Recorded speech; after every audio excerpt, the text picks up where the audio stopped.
नमस्कार। आयुर्वेद के बारे में क्या आप जानते हैं? हर दर्द कैसे, हर इलाज कैसे संभव हो पाता है आयुर्वेद से? क्या आपने इस बारे में सोचा? नहीं सोचा? तो चलिए बताते हैं। तो सबसे ज़रूरी होता है इसके लिए बॉटनी का नॉलेज, वनस्पति विज्ञान। और हमारे देश में एक ऐसे ही बहुत महान, बहुत पहले वनस्पति वैज्ञानिक हुए जिनका नाम था बाणभट्ट। बाणभट्ट हर्षवर्धन के समय के बहुत ही प्रसिद्ध रचनाकार थे, वैज्ञानिक थे। आज की भाषा में और उस समय की माने तो बड़े महारथी थे, वैद्य थे। और उन्होंने कई सारी बुक्स लिखी हैं। उनमें से एक है हर्षचरित, जिसके अंदर उन्होंने बहुत सारी मेडिसिन्स के बारे में लिखा है, वनस्पतियों के बारे में लिखा है। उन वनस्पतियों में जो उपयोगी हैं उनके बारे में जो लिखा है, उनके बारे में हम आज आपको बताते हैं। तो सबसे पहले वो जिस वनस्पति के बारे में लिखते हैं वो है हरण। हरण जो है वो पाचन और कब्ज के लिए बहुत बढ़िया है। पाचन में के लिए कि कैसे, जो हमारे पेट की एसिडिटी है या फिर जो कॉन्स्टिपेशन हो जाता है, डायरिया होता है, उसमें काफ़ी हेल्पफुल होता है। फिर है बहेड़ा। बहेड़ा गांव के लोग जानते हैं कि किसे बोलते हैं। ये श्वसन और पाचन दोनों में हेल्पफुल है। फिर आंवला, रसायन और प्रतिरक्षा। रसायन मतलब हमारी जो बॉडी है वो एल्केलाइन और एसिडिक होती है।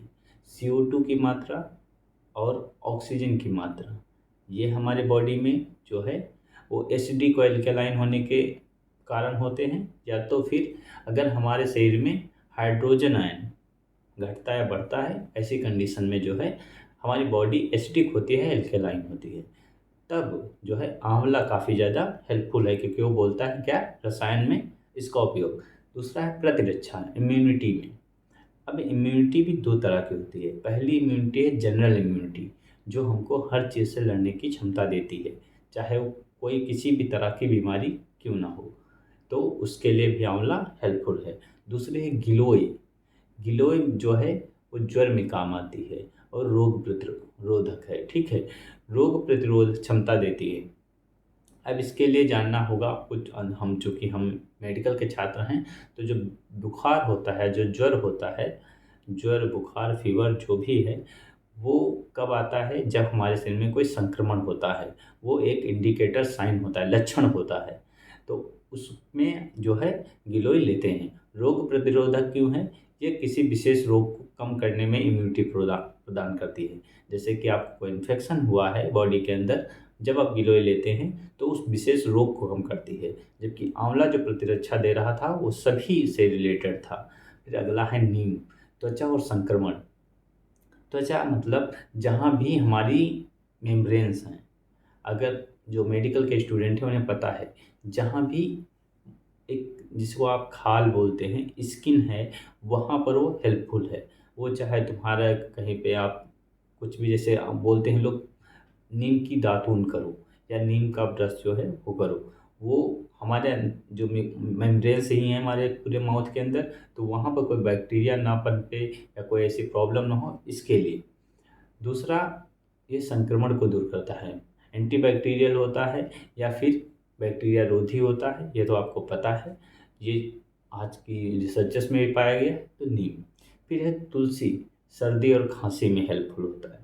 तो तुलसी ही, आप लोग जब सर्दियाँ आते हैं तो काढ़ा बना के पीते हैं, तो काढ़े में सब कुछ डालने के बजाय जो जिस चीज़ का है उसको अगर वही डाल के हम पिएँ तभी बेहतर है। जैसे कि किसी व्यक्ति को यदि खांसी आ रही है तो उसे सिर्फ क्या पीना चाहिए, तुलसी डाल के। अगर बुखार है तब वो गिलोय भी डाल ले।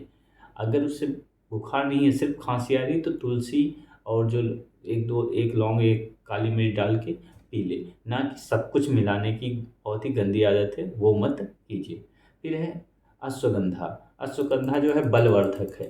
तो जबकि जैसे कि अभी जब हम लोगों में जिम वगैरह जाते हैं जो लोग, तो उन्हें बताया जाता है कि ये लो वो लो, उसमें बताया जाता है अश्वगंधा। तो अश्वगंधा जो है वो बल टेस्टोस्टेरोन को बढ़ाता है, मसल स्ट्रेंथ को बढ़ाता है, ठीक है। फिर है शतावरी, स्त्री स्वास्थ्य। स्त्री स्वास्थ्य मतलब कि मेंस्ट्रुअल साइकिल या जो महिलाओं के हार्मोनल इम्बैलेंस है उसको कंट्रोल करने का सबसे अच्छा तरीका है शतावरी, या उसको शतावर भी बोलते हैं, छतावर भी बोलते हैं। वो अपने अपने गांव, अपने अपने इलाके के हिसाब से होता है। फिर होता है ब्राह्मी, स्मरण शक्ति। आप लोगों ने सुना होगा, ब्राह्मी होती है जो स्मरण शक्ति, मतलब जो हमारी माइंड की सेल्स होती हैं या जो हमारे ब्रेन की सेल्स होती हैं उसको काफ़ी ज़्यादा वो रिस्टोर करता है, वो काफ़ी ज़्यादा इंक्रीजमेंट करता है या उन्हें स्वस्थ रखता है। फिर है चिरमिटा। इसके बारे में फिलहाल मुझे विस्तार से नहीं पता, लेकिन ये क्षार का निर्माण करता है। तो मतलब कुल मिला के ये हमारे पाचन में हेल्पफुल करेगा। जिनको एसिडिटी होती है उनके लिए अच्छा होता है।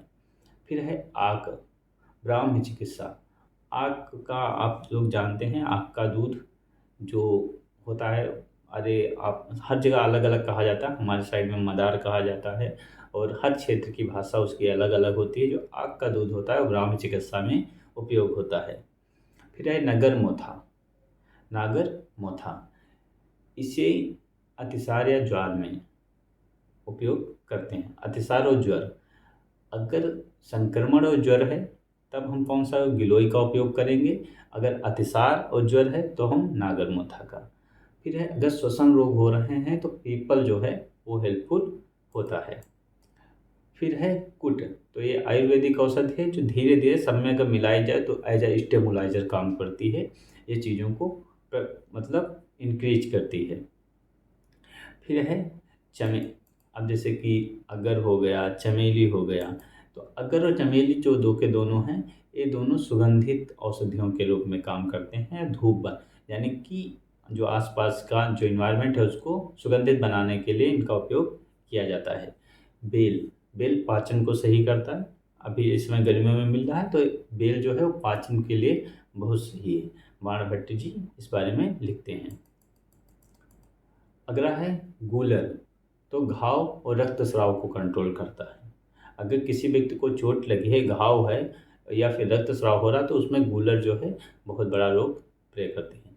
जो फिर लास्ट है अशोक, तो स्त्री रोगों में उपयोगी। तो जैसे शतावरी था वैसे ही अशोक है, दो के दोनों क्या करते हैं, जो महिलाओं के अंदर हार्मोनल डिसबैलेंस होता है उसको बैलेंस करते हैं। इसकी वजह से उनका मेंस्ट्रुअल साइकिल या फिर जो उनकी प्राइवेट लाइफ है, दो के दोनों नियंत्रित रहते हैं और अच्छे रहते हैं।